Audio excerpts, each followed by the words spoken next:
अस्सलाम वालेकुम स्टूडेंट्स, मैं हूं शहरियार अली, आपका फिज़िक्स टीचर। स्टूडेंट्स, आज का जो हमने आर्टिकल डिस्कस करना है वो है इक्विलिब्रियम। आर्टिकल 4.8 है जी आपकी बुक का, जिसको हमने डिस्कस करना है। और इसमें हमारे पास पेज जो है आपका बुक का 97 होपफुली पेज है। सबसे पहले हम डिफाइन करते हैं कि जी इक्विलिब्रियम होता क्या है।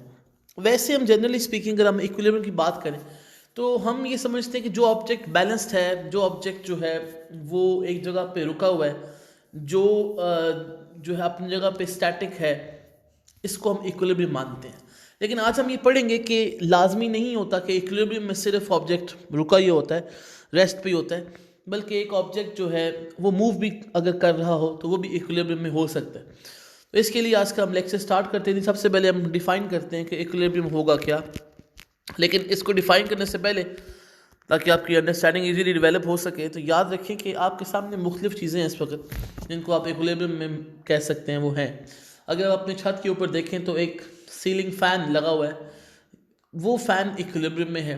अगर आपके घर में कोई ग्लोब है या फानूस है कोई, तो आपके ड्राइंग रूम में जो लगी हुई हैं लाइट्स वगैरह वो सारी इक्विलिब्रियम में है। अगर हम बात करें किसी भी ऐसे ऑब्जेक्ट की जो किसी जगह से हैंग हुआ हुआ है इस वक्त, वो भी क्या कंसिडर किया जाएगा, इक्विलिब्रियम में कंसिडर किया जाएगा। अब आपकी बुक में उसने एक डायग्राम बनाई हुई है। फॉर एग्जांपल उसने एक लॉग बनाया हुआ है, लॉग वुडन लॉग है, यानी कि सपोज कोई ब्रांच है वुड की, उसको उसने सस्पेंड किया हुआ है इस तरह से दो रोप से किसी भी चीज़ के साथ, फॉर एग्जांपल छत के साथ। तो ये लॉग भी क्या होगा, इक्विलिब्रियम में होगा। अब इक्विलिब्रियम का मतलब टेक्निकली क्या होता है। देखिए, अगर किसी ऑब्जेक्ट पे लगने वाली तमाम फोर्सेस का आंसर ज़ीरो आ जाए। अब देखें, ऐसा कोई ऑब्जेक्ट होता नहीं है जिसमें कोई फोर्स ना लग रही हो। एटलीस्ट वेट या फोर्स ऑफ ग्रेविटी लाजमी होती है और रिएक्शनल फोर्स उसकी होती है जो किसी ना किसी ऑब्जेक्ट पे लग रही है। अगर हम इसको डिफाइन करें तो हम इसको डिफाइन इस तरह से करेंगे, यानी कि हम इसकी जब डेफिनेशन लिखेंगे तो हम लिखेंगे कि if no net force acts on an object,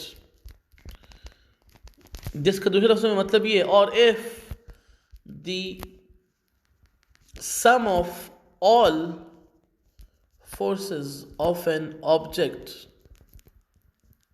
यानी कि sum of all forces acting on an object ज़्यादा बेहतर होगा, तो इसमें आप एक्टिंग ऑन का वर्ड यूज़ कर लें। एक्टिंग ऑन एन ऑब्जेक्ट जो है is zero, then object is set to be in equilibrium. तो वो ऑब्जेक्ट किस में आ जाता है, इक्विलिब्रियम। तो आप कंप्लीट लिख लेंगे इसके बाद।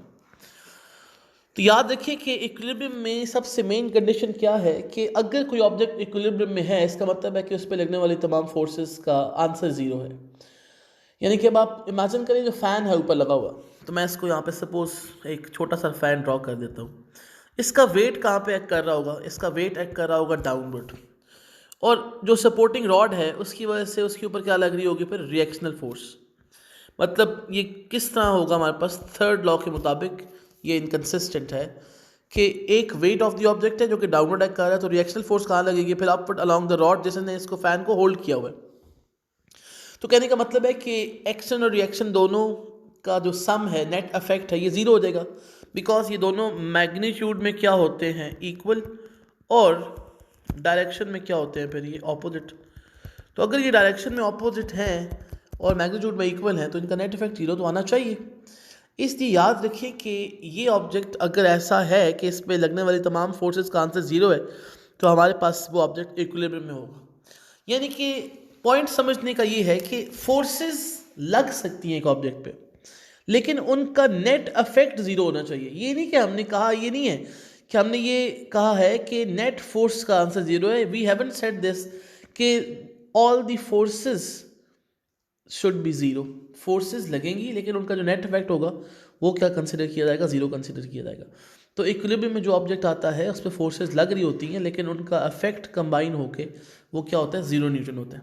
तो ये बात क्लियर कर लेनी है आप लोगों ने कि इक्विलिब्रियम का हरगिज़ ये मतलब नहीं है कि ऑब्जेक्ट पे फोर्स ही नहीं लग रही। फोर्स लगती है लेकिन फोर्स का कंबाइन इफेक्ट, फोर्स का रिजल्टेंट, फोर्स का नेट जो है वो हमारे पास क्या आ जाएगा, इस केस में ज़ीरो आ जाएगा। तो ये जो सीलिंग फैन वाली एग्जांपल है, इसका वेट डाउनवर्ड एक्ट कर रहा है, reactional force along the rod act कर रही है, तो इसका आंसर हमारे पास क्या आ जाएगा, नेट का 0, इसलिए नेट फोर्स इज 0 से the object is an equilibrium. तो एक बात हमने डिफाइन कर ली कि एक ऑब्जेक्ट पे फोर्सेस लग सकती हैं और उनका अगर नेट फोर्स का आंसर 0 है, वो ऑब्जेक्ट किस कंडीशन में होगा, इक्विलिब्रियम वाली कंडीशन में होगा। लेकिन अब इक्विलिब्रियम का फिर अगला मतलब यानी कि इसकी जो टाइप्स हैं उसकी अगर हम बात करें कि क्या हमेशा ऑब्जेक्ट रेस्ट भी होना चाहिए, या क्या डायनामिकली मूविंग ऑब्जेक्ट, यानी कि जो डायनामिक्स हम पढ़ते हैं चैप्टर नंबर 3 और 4 में, हमने कहा था कि ऑब्जेक्ट मूव कर रहा है, उससे एसोसिएटेड वेलोसिटी है, एक्सेलरेशन वगैरह है, तो क्या ऑब्जेक्ट मूव कर सकता है और फिर भी वो इक्विलिब्रियम में हो सकता है। तो ये बात हम करेंगे अपने टाइप्स में जब हम इक्विलिब्रियम को डिफ़ाइन करेंगे। इससे पहले कि अब हम आगे प्रोसीड करें, हमने सबसे पहले ये देखना होता है कि ये जो नेट फोर्स का हमने कहा है कि 0 होनी चाहिए, इसके लिए कौन सी कंडीशंस फुलफिल होना लाजमी है। क्योंकि आप इमेजिन करें कि आपके पास जो सीलिंग फैन वाली एग्जांपल है, ये तो वाई एक्सिस के लॉन्ग फोर्सेस लग रही हैं ना, वर्टिकल एक्सिस के लॉन्ग वेट और रिएक्शनल फोर्स, तो लाजमी तो नहीं है कि ये वर्टिकल एक्सिस के लॉन्ग ही फोर्सेस लगें। इसके लिए हम क्या पढ़ते हैं, फिर कंडीशन ऑफ इक्विलिब्रियम की बात करते हैं। तो कंडीशन ऑफ इक्विलिब्रियम हमारे पास टोटल कितनी है, हमारे पास total there are 2 conditions of equilibrium. सबसे पहले फर्स्ट कंडीशन ऑफ इक्विलिब्रियम की बात करते हैं जी। फर्स्ट कंडीशन में हमारे पास मैथमेटिकल इंटरप्रिटेशन जो इसकी है उसको हम लिखते हैं। फर्स्ट कंडीशन के मुताबिक sum of all the forces on an object must be 0। और जब हम sum of all the forces of an object की बात कर रहे हैं तो हमारे पास जो फोर्सेस हैं वो 2 एक्सिस के लॉन्ग लग सकती हैं। देखिए ना, अब आपके पास फोर्सेस तो एक्स डायरेक्शन में भी लग सकती हैं और फोर्सेस तो वाई डायरेक्शन में भी लग सकती हैं। अब सपोज़ करें एक ब्लॉक है जो पड़ा हुआ है ज़मीन के ऊपर, इस ब्लॉक का वेट कहाँ पे एक्ट कर रहा होगा, डाउनवर्ड। इस ब्लॉक का रिएक्शनल फोर्स कहाँ पे एक्ट कर रही होगी, अपवर्ड। सपोज़ कर लें कि आप एक जगह से ब्लॉक को राइट पे पुश कर रहे हो तो आप भी एक फोर्स लगा रहे हो, सपोज़ F1। एक आपका दोस्त है जो इसको पुश कर रहा है, सपोज़ F2 फोर्स से, और वो लेफ्ट पे पुश कर रहा है।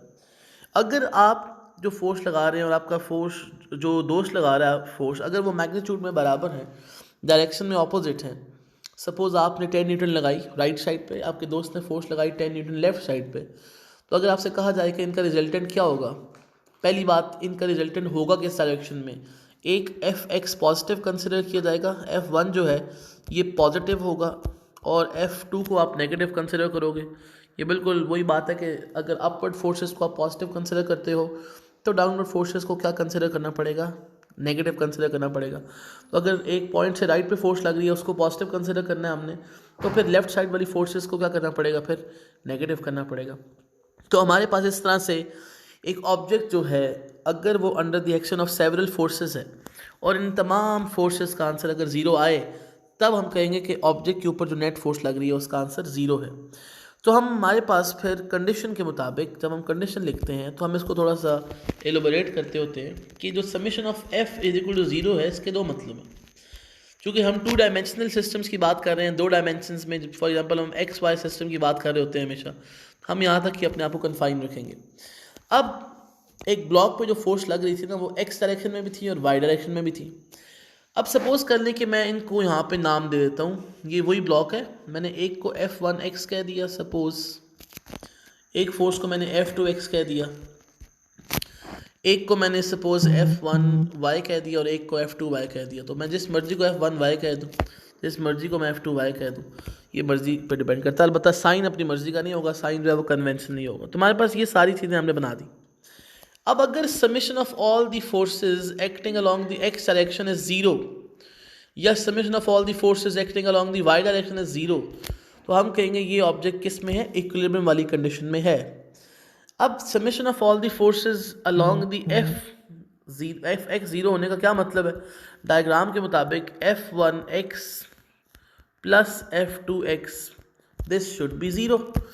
अब यहाँ पे एक इंपॉर्टेंट पॉइंट कि F1x अगर पॉजिटिव थी तो F2x के साथ क्या लगाना पड़ेगा, नेगेटिव। तो ये दोनों अगर मैग्नीट्यूड में सेम है, डायरेक्शन में ऑपोजिट है, तो इनका आंसर ऑब्वियसली क्या आ जाएगा, 0। तो जनरली स्पीकिंग अगर हम किसी भी ऑब्जेक्ट की बात करें तो हम कहेंगे कि Fx डायरेक्शन में जितनी भी फोर्सेज लग रही हैं, F1x कह दिया, F2x कह दिया या F3x कह दिया, या जितनी भी फोर्सेज लग रही हैं इसके ऊपर अप टू nx, यानी कि आखिरी फोर्स अगर nth फोर्स है, तो इन सब का आंसर क्या होना चाहिए हमारे पास, 0। तो तो अगर ऐसा होगा तो हम कहेंगे कि ऑब्जेक्ट किस में, इक्विलिब्रियम में है।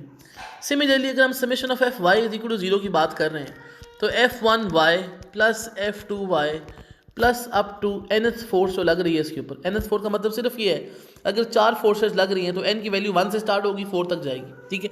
तो आखिरी वाली को हम f4 कह देंगे। अगर इन सारों का आंसर 0 आएगा तो हम कहेंगे ऑब्जेक्ट किस में है, इक्विलिब्रियम में है। तो कंडीशन ऑफ इक्विलिब्रियम में सबसे पहले summation of all the forces acting on the object क्या होना चाहिए, 0 होना चाहिए। यानी कि अब अगर एक ऑब्जेक्ट के ऊपर सपोज कर लें 1000 फोर्सेस लग रही हैं लेकिन उसका एफ नेट यानी कि टोटल फोर्सेस का आंसर 0 है तो आपके पास वो ऑब्जेक्ट इक्विलिब्रियम में होगा, ठीक हो गया जी। तो ये आपके पास फर्स्ट कंडीशन ऑफ इक्विलिब्रियम है। तो अब अगर एक बुक टेबल पे पड़ी हुई है वो भी इक्विलिब्रियम में है, अगर एक फ़ैन आपने हैंग किया हुआ है, सीलिंग फ़ैन है, वो भी इक्विलिब्रियम में है। तो ये सारी चीज़ आपके पास एग्जांपल है इक्विलिब्रियम की। अब एक इम्पॉर्टेंट पॉइंट यहाँ से राइज होता है कि suppose summation of all the forces f is equal to 0 आ गई, फर्स्ट कंडीशन सेटिस्फाई हो गई हमारे पास, तो क्या ऑब्जेक्ट कंप्लीटली इक्विलिब्रियम में होगा या नहीं होगा, उसका आंसर हम फाइंड आउट कर लेते हैं। अब इमेजिन करें कि आपके घर में एक कबर्ड पड़ी हुई है, या कबर्ड नहीं भी पड़ी हुई तो आपके सामने कोई ना कोई चेयर तो पड़ी होगी। आप इस चेयर के ऊपर या कबर्ड के ऊपर एक फोर्स इधर से लगाएं एफ, सपोज ये 10 न्यूटन की फोर्स है, और एक फोर्स आप इधर से लगाएं इस साइड पे स्ट्रेट लाइन में ऑपोजिट साइड पे, ये भी 10 न्यूटन की फोर्स है। अब summation of all the forces तो 0 हो जाएंगी, ये 10 है ये -10 हो जाएगी, तो ये तो 0 आएगा। लेकिन आप ऑब्जर्व करें कि ये जो चेयर या कबर्ड है ना, ये इस तरह से टर्निंग इफेक्ट प्रोड्यूस करेगा, यानी कि ये टर्न करेगा, टॉर्क प्रोड्यूस होगा। जब टॉर्क प्रोड्यूस होगा फिर तो इसमें ये मूवमेंट आ गई, इसमें तो एक्सेलरेशन प्रोड्यूस हो गया, तो ये तो इक्विलिब्रियम में ना हुआ। तो हमारे पास फिर हमें चाहिए होती है सेकंड कंडीशन ऑफ इक्विलिब्रियम, यानी कि first condition of equilibrium satisfy होने से लाजमी ये नहीं होता कि ऑब्जेक्ट कंप्लीटली इक्विलिब्रियम में है। तो कंप्लीट इक्विलिब्रियम के लिए हमने पढ़नी है सेकंड कंडीशन ऑफ इक्विलिब्रियम। तो अभी तक हमने जो पढ़ा है हम आज तक यहाँ पे रखेंगे अपने लेक्चर को। तो याद रखें कि अभी तक हमने क्या पढ़ा है कि अगर एक ऑब्जेक्ट पे लगने वाली तमाम फोर्सेस का आंसर 0 है तो वो ऑब्जेक्ट किस में होगा, इक्विलिब्रियम में होगा। अगर वो ऑब्जेक्ट इक्विलिब्रियम में है तो उस पर लगने वाली तमाम फोर्सेस का आंसर 0 है। तो ये आपके पास जो कंडीशन ऑफ इक्विलिब्रियम है फर्स्ट वाली। अब आपने क्या करना है, आपने एक इम्पॉर्टेंट पॉइंट देखेंगे, एक इसने एग्जांपल दी हुई है पैराट्रूपर वाली बुक में। पैराट्रूपर जो है उसने कहा है कि जब वो पैराट्रूपिंग कर रहा होता है तो वो इक्विलिब्रियम में होता है। अब आप सोच रहे होंगे वो इक्विलिब्रियम में कैसे होता है, तो सबसे पहले हम बात करते हैं पैराट्रूपर की। जब वो डाउनवर्ड मूव कर रहा होगा ना, तो एक तो उसका वेट है जो उसे डाउनवर्ड मूव करवा रहा है, यानी कि ग्रेविटी उसे पुल कर रही है डाउनवर्ड। लेकिन एक रिएक्शनल फोर्स है जो इस पैराट्रूपर के ऊपर, जब ये ओपन करता है इस पैराट्रूपर को, तो आप देखते हैं ना कि इसको ओपन करने से पहले वो बड़ा स्विफ्टली या फास्टली डाउनवर्ड मूव कर रहा होता है।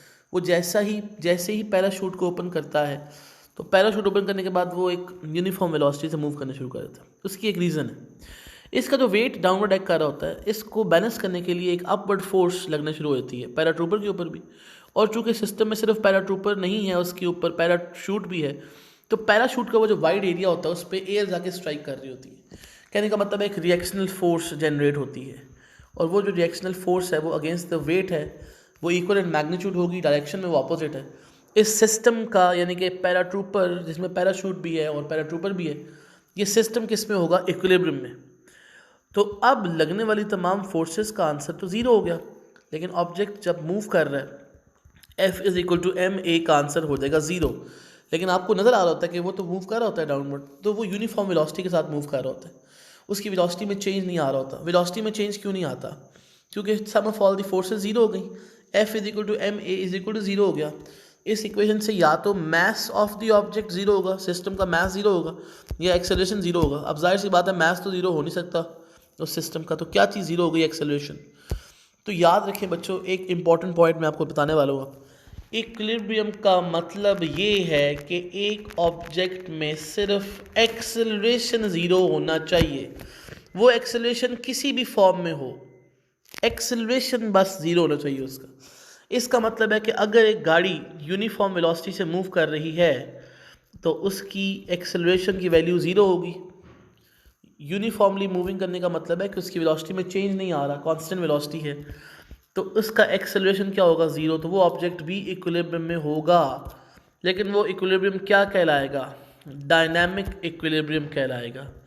तो याद रखें कि एक ऑब्जेक्ट अगर रेस्ट पे है तो वो स्टैटिक इक्विलिब्रियम होता है। अगर एक ऑब्जेक्ट यूनिफॉर्म वेलोसिटी के साथ मूव कर रहा है, इसका मतलब है उसकी वेलोसिटी में चेंज नहीं आ रहा है, इसका मतलब है एक्सेलरेशन प्रोड्यूस नहीं हो रहा है, इसका मतलब है लगने वाली तमाम फोर्सेस का आंसर जीरो है। अगर आप मोटरवे पे जा रहे हैं, आपका स्पीडोमीटर 100 शो कर रहा है, आप 10 मिनट के लिए 100 किलोमीटर पर आवर पे ही मूव करते रहते हैं, वेलोसिटी में चेंज नहीं आता, इसका मतलब आपने एक्सेलरेटर से फोर्स नहीं लगाई, चेंज नहीं किया वेलोसिटी को, तो आपके पास एक्सेलरेशन जीरो हो गया।